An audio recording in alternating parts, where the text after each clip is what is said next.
तो एपिसोड की स्टार्टिंग में हम लोग देखते हैं यहाँ पे एक क्रिमिनल का पास्ट, और इस एपिसोड में काफ़ी सारे लोगों का पास्ट दिखाया जाएगा। तो यहाँ पे इस बंदे का नाम है यहाँ पे तामिया, और इसको ब्लैक ड्रैगन के नाम से भी बुलाया जाता है। और ये बहुत ज़्यादा स्ट्रॉन्ग है, इसलिए एक अमीर आदमी के यहाँ पे काम करने आता है। और जो अमीर आदमी है वो एक दिन इसको अपने साथ ड्रिंक के लिए बुलाता है और इसके साथ एक जोक क्रैक करता है कि तुम्हारा नाम ऐसे ही लोगों ने ड्रैगन रख रखा है क्योंकि तुम कभी भी किसी ड्रैगन को तो मार ही नहीं सकते हो। और ये बात सुनकर ना इसको गुस्सा आ जाता है और ये इसका घर ही उड़ा देता है, और इस वजह से इसको जेल हो जाती है। और अब इसको बुरा लग रहा होता है कि मेरे को इतना गुस्सा नहीं करना चाहिए था, मेरे गुस्से की वजह से मतलब मैं यहाँ आ गया। और अब ये बोलता है कि मैं एलेक्सर ऑफ लाइफ को ढूंढ के अपने ऊपर से सारे चार्जेस को निकलवा दूंगा, जिससे मैं वापस से अपनी लाइफ को जी पाऊंगा और उस बंदे से बदला लूंगा, उसका पूरा मेंशन तोड़ दूंगा अब की बार। और मतलब मुझे लगा था बोलेगा कि मैं उससे माफ़ी मांग लूंगा, पर ये उसका मेंशन तोड़ने में लगा है। और जो इसके साथ ये बंदा आया समुराई, इसका नाम है फूची, और ये बताता है कि ये एक एग्जीक्यूशनर के अलावा एक डॉक्टर भी है जो कि ह्यूमंस के मतलब उन पे एक्सपेरिमेंट करके दवाइयाँ बनाता है जिससे ह्यूमंस का ही भला हो सके। और जब इसका मतलब तामिया मजाक उड़ाता है तो इसको अच्छा नहीं लगता और इसको बोलता है कि तुम मेरा मजाक नहीं उड़ाओ वरना मैं तुम्हें ख़त्म कर दूंगा। लेकिन जो तामिया वो डरता नहीं है, वो इसके साथ मतलब चिल वे में रहता है बिल्कुल ही। और जो तामिया वो कहता है कि यहाँ पे बहुत ज़्यादा कंपटीशन है, हमें यहाँ पे जितने भी लोग हैं उन सबको मारना पड़ेगा, जिस वजह से मैं एलेक्सर ऑफ लाइफ को सबसे पहले ढूंढ पाऊँ। और क्योंकि यहाँ पे बहुत ज़्यादा खतरनाक लोग आए हैं तो उनके साथ ड्यूल करने में तो बहुत ज़्यादा मज़ा आएगा। और जो यूजी है वो कह रहा होता है कि ये सही कह रहा है क्योंकि यहाँ पे पहले से ही बहुत सारे खतरनाक लोग रहते हैं, और अगर यहाँ पे इन लोगों की कमी पड़ गई और जो शोगुन है वो मतलब अपने पेशेंस से निकल गया, उसका पेशेंस मतलब कम हो गया, तो वहाँ पे और खतरनाक बंदों को भेजेगा जो कि इनसे भी ज़्यादा खतरनाक होंगे। और ये जगह बहुत ज़्यादा खतरनाक होने वाली है, इस जगह में मतलब बहुत खतरनाक बैटल्स होने वाली हैं। और फिर हम लोग आगे देखते हैं ये वहीं पे बढ़ रहे होते हैं और हम लोग पिछले एपिसोड वाला सीन देखते हैं जहाँ पे इनके आगे वही वाला मॉन्स्टर आ गया होता है जिसके जो मतलब आंखों की जगह हाथ होते हैं। और अब हमें इसके आगे का सीन नहीं दिखाया जाता है, पर मैं तुम्हें गारंटी दे दूँ इन लोगों ने इसे मार दिया है। और फिर हम लोग देखते हैं यहाँ पे इन लोगों के आगे ऑफिस वाला मॉन्स्टर होता है जिसको मतलब जो गावेमारू है वो उससे लड़ने के लिए रेडी होता है। और वो सोच रहा होता है कि किस टाइप का मॉन्स्टर है, क्या हमें यहाँ से भाग जाना चाहिए। और तभी जो ऑफिस वाला मॉन्स्टर है वो मतलब अपने हाथों को निकालता है, छह हाथों को, और उस पर हमला कर देता है गावेमारू पे। लेकिन जो गावेमारू वो बच जाता है और उसके ऊपर फाइट बैक करता है, लेकिन जो फिश वाला मॉन्स्टर है वो भी उसके ऊपर मतलब उसके टांगों को पकड़ के उस जमीन में पटक देता है, जिससे गावेमारू को चोट तो लगती है लेकिन वो बिल्कुल ही ठीक होता है। और वो सोच रहा होता है कि वो यहाँ से निकल जाए क्योंकि उसे अपने मास्टर की बात याद आती है कि जो शिनोबी का 5th रूल होता है वो उसका मास्टर बताता है उसे कि अगर हमें नहीं पता हो कि हमारे सामने जो एनिमी है वो क्या है तो हमें उससे पंगे नहीं लेने चाहिए। और वो यहाँ से भागने की सोच ही रहा होता है, लेकिन तभी वो फिश वाला मॉन्स्टर उसे वापस से पकड़ लेता है और अब की बार वो उसे उठा के ज़मीन में बहुत ज़ोर से फेंकता है। और हम लोग देखते हैं जो गावेमारू है उसको काफ़ी ज़्यादा चोट आई होती है और उसका खून भी निकल गया होता है। और जो सागिरी है वो बोलती है अच्छा तो ये पॉसिबल है कि तुम्हें इंजर्ड कर सके। लेकिन हम लोग देखते हैं तब तक बहुत देर हो गई होती है, वहाँ से भाग नहीं पाते क्योंकि वहाँ पे बहुत सारे मॉन्स्टर्स आ गए होते हैं और उन लोगों ने उनको मतलब यहाँ से चारों तरफ से घेर लिया होता है और ये मॉन्स्टर्स काफ़ी ज़्यादा साइज़ में बड़े होते हैं। और क्योंकि अब ये यहाँ से भाग नहीं सकते तो जो गावेमारू है वो बोलता है कि अब मुझे इनके बारे में सोचना बंद करना होगा और इनको मारना पड़ेगा। और वो अपनी पावर यूज़ करता है, और वो अपनी पावर कुछ मतलब खतरनाक सी पावर यूज़ करता है जिससे मतलब ये इनके मतलब गर्दन पे एक हाथ तो मारता है और फिर अपना वो बोलता है एस्थेटिक ब्लेज नाम से कुछ मतलब पावर इसकी, जिससे जिसको भी टच करता है उसके मुंह से आग निकलने लगती है और वहीं पे मर जाता है। और ये जितने भी मॉन्स्टर है उनकी गर्दन को काटता जाता है और उनको खत्म कर रहा होता है बहुत ही ब्रूटल वे में, और उन सबको मार रहा होता है और वहाँ पे मतलब उनको खत्म कर जा रहा होता है। और यहाँ पे जो सागिरी है वो सोच रही होती है कि ये क्या हुआ, कुछ घंटों पहले तो ये जगह बिल्कुल हेवन जैसी थी पर अब मैं देख रही हूँ यहाँ पे सिर्फ खून ही खून हो रखा है, क्या ये एक हेल है या फिर एक हेवन है, मुझे कुछ समझ नहीं आ रहा है। और मतलब उसके आगे वहाँ पे गावेमारू सबको खत्म करे जा रहा होता है बहुत ब्रूटल वे से और उसको समझ नहीं आता है हेवन है या हेल है। और तभी उसके पीछे से एक मॉन्स्टर आता है और उसको मारने वाला होता है, लेकिन जो गावेमारू वो उसे सेंस कर लेता है कि वो उसे मारने वाला है तो वो उसे आ जाता है बचाने और वो उसे बचा लेता है। और वहाँ पे हैरान होता है कि उसने उसे क्यों बचाया, लेकिन तभी जो फिश वाला मॉन्स्टर उस पर हमला कर देता है, लेकिन वहाँ पे कुछ और समुराई आ जाते हैं और उसको बचा लेते हैं। और इस बंदे का नाम गेंजी है। और हम लोग देखते हैं इनके साथ एक क्रिमिनल भी है जिसका नाम यूजीहिरा है, और अपना नाम बताती है और गावेमारू को बोलते हैं कि मैंने देखा तुम बहुत ज़्यादा स्ट्रॉन्ग हो, तुमने अकेले इन सबको खत्म कर दिया, तुम तो बहुत ज़्यादा स्ट्रॉन्ग हो, हमें तो साथ मिलकर काम करना चाहिए। पर जो गावेमारू वो बोलता है कि तुमने हमारी मदद क्यों करी, पर उसे अपनी बीवी की बात याद आती है जिसने उसे कहा होता है कि अगर तुम्हारी कोई मदद करे तो उसे थैंक यू करना। तो जो गावेमारू वो इनको थैंक यू कहता है। और तो जो यूजिरिया है वो बोलती है कि गावेमारू तुम तो बहुत ज़्यादा स्ट्रॉन्ग हो, तुमने मतलब यहाँ पे इतने सारे मॉन्स्टर से अकेले फाइट करी और तुम्हारे इतने सारा खून निकल रहा है पर अभी भी तुम सीधे खड़े हो। और वो उसे बोलते हैं कि मुझे बहुत कमज़ोर लड़की हूँ, मुझे इस जगह से बहुत ज़्यादा डर लग रहा है, बहुत ज़्यादा खतरनाक जगह है, प्लीज़ मुझे बचा लो। लेकिन जो गावेमारू है वो बहुत ज़्यादा सख्त लौंडा है, वो उसकी उंगली तोड़ देता है और उसको नीचे गिर देता है और बोलता है कि मतलब तुम्हारे जो ये फालतू के तरीके हैं ना, जो कोनोइचा निंजा होते हैं, ये मतलब इनका मेथड होता है जिसमें ये सेड्यूस करते सामने वाले बंदे को,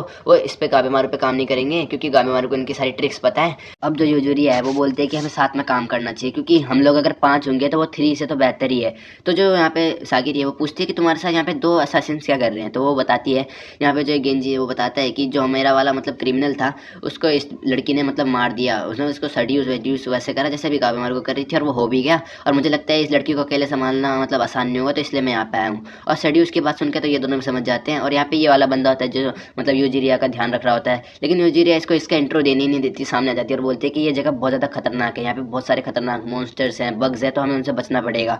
और हम लोग साथ मिलकर एलेक्सर ऑफ लाइफ को ढूंढ सकते हैं। और यहाँ पे जो सागिरी है वो मान जाती है यहाँ पे साथ काम करने के लिए। तो जो यूजिरिया है वो फिर से गले लगा लेती है गाबेमारू को, लेकिन जो गाबेमारू उसे वापस से नीचे फेंक देता है। अब जो यूजिरिया है वो गाबेमारू को मतलब अपने पास नीचे गिरा के बोलती है कि अगर हम दोनों साथ में मिलकर काम करेंगे तो हम एलेक्सर ऑफ लाइफ को जल्दी ढूंढ पाएंगे। और तुम्हें तो पता ही है, अगर एलेक्सर ऑफ लाइफ हमें मिल भी गया तो हम दोनों में से कोई एक ही उसको वहाँ पे शोगुन को दिखा पाएगा और कोई एक ही फ्री हो पाएगा। तो क्यों ना हम इसे साथ मिलकर करें ताकि हम लोग जल्दी कर पाएँ। जो गाबेमारू वो मान जाता है, लेकिन वो फिर बोलता है कि अगर मैं तुम्हारे साथ काम करना भी चाहूँ तो मुझे बेनिफिट क्या होगा तुम्हारे साथ काम करने के लिए। तो जो वो यूजिरिया है वो उसे बताती है कि अगर तुम मेरे को मतलब प्रोटेक्ट करोगे अपनी स्ट्रेंथ से तो मैं तुम्हें यहाँ पे इन्फॉर्मेशन बताऊंगी। और वो इन्फॉर्मेशन दे रही होती है कि जैसे वहाँ पे वो जो बटरफ्लाइज है उनके जो जहर है उनसे बच के रहना पड़ेगा, क्योंकि अगर वो तुम्हें काट लेगी तो मतलब तुम्हारी बॉडी से फूल निकल जाएगा। और ये मैंने किस पे चेक किया, उस क्रिमिनल पे। और जो यहाँ पे सेंटीपीड्स है वो भी मैंने उस क्रिमिनल पे टेस्ट करे, और वो सेंटीपीड्स नॉर्मल लोगों पे हमला नहीं करते, वो डेड बॉडीज पे हमला करते हैं। और ये जानने के लिए मैंने उस बंदे को ही मार दिया था। और वो जो यहाँ पे ये वाला बंदा है वो बताता है कि मैंने यहाँ पे बहुत सारी मूर्तियों को देखा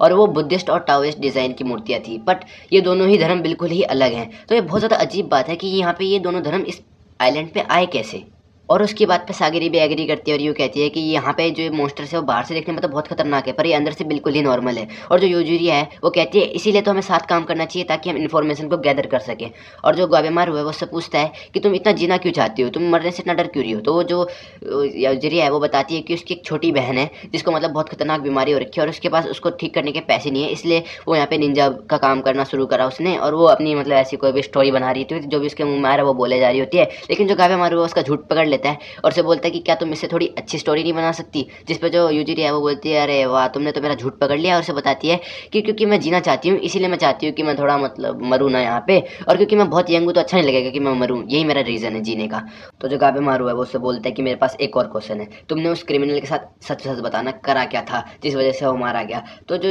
हम लोग देखते हैं उसने उसके साथ मतलब बहुत सारे एक्सपेरिमेंट करे जिससे उसकी बॉडी में फूल आ गया, लेकिन वो उससे जो गाबेमारू को कुछ नहीं बताती और कहती है कि तुम्हें दूसरों की नहीं अपनी चिंता करनी चाहिए गाबेमारू, अपना लुक पूरा चेंज करके। और जो गाबेमारू वो भी मान जाता है और कहता है ठीक है मैं तुम्हारे साथ काम करने के लिए रेडी हूँ। हम देखते हैं जो सागिरी है वो मतलब वहाँ पे बेहोश होने को हो रही होती है, उसके अंदर बिल्कुल भी जान नहीं होती है और वो सोचती है कि मैं यहाँ पे बहुत टाइम से इन लोगों के साथ आई हुई हूँ लेकिन मैंने इनकी कोई हेल्प नहीं करी, मैं इनके ऊपर सिर्फ बोझ बनी हुई हूँ। और वो ये बोल के मतलब वहाँ पे बेहोश हो जाती है और बोलती है कि मेरी स्किल्स मतलब किसी काम की नहीं है। और हम लोग देखते हैं दूसरा सीन जहाँ पे एक बंदा है, इसका नाम टोमा है और ये सागिरी नहीं है, इसके हेयर स्टाइल से लग रहा होगा पर ये सागिरी नहीं है बिलीव मी। और यहाँ पे ये इसने मतलब यामाडा क्लैन को ज्वाइन करा होता है और इसने 1 महीने में यहाँ की ट्रेनिंग को कंप्लीट कर लिया होता है और ये काफ़ी ज़्यादा स्किल्ड स्वॉर्ड्समैन बन गया होता है। और इसके पास वाला बंदा इसे कहता है कि अगर तुमने यहाँ पे मतलब एक भी क्रिमिनल का एग्जीक्यूशन कर दिया तो तुम भी एग्जीक्यूशनर्स की लिस्ट में आ जाओगे। फिर हम दूसरा सीन देखते हैं जहाँ पे अपने भाई के पास आया होता है जो कि एक प्रिजनर है यहाँ पे, मतलब वही पीले बाल वाला बंदा तुम्हें याद होगा। तो और ये बस से बोलता है टोमा कि मैं यहाँ पे इनकी यामाडा क्लैन में आया हूँ और मैंने यहाँ पे 1 महीने में इनकी ट्रेनिंग कंप्लीट कर दी, मेरी थोड़ी तो तारीफ करो बड़े भाई। लेकिन जो उसका बड़ा भाई है उसे कहता है कि मैं 1 महीने से इनका टॉर्चर सह रहा हूँ,